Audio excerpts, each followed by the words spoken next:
Alright mga idol, ito ngayon si Mix Vlog nagkakape. Napaisip ako magkape ngayon kasi maulan. Yan o, kitang kita nyo yung mga aroma ng ating kape. Napakatapang. Yan, ito nga po pala yan.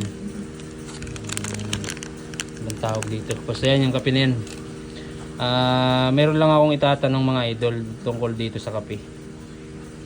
Bakit nga ba nag-init pa tayo ng tubig kung hihigupin lang din naman natin yung kape kapag lumamig na? Bakit kailangan pang mag-init ng tubig kung ganun ang mangyayari? Yan, ito yung isang katanungan mga idol. Siguro marami sa inyo ang gumagawa nito sa mga bahay nyo, na kapag nagkakape kayo tuwing umaga, nag-iinit kayo ng tubig. Bakit kailangan nyo pang palamigin muna bago nyo higupin?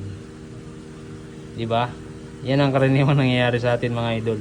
Bakit nga ba? Yan ay katanungan lamang po sa mga mahilig magkape dyan. Ayan. Medyo maulan kasi ngayon mga idol, kaya napaisip ako magkape. Yan lang. Maraming salamat. Antayin ko yung inyong mga kasagutan mga idol. What's up?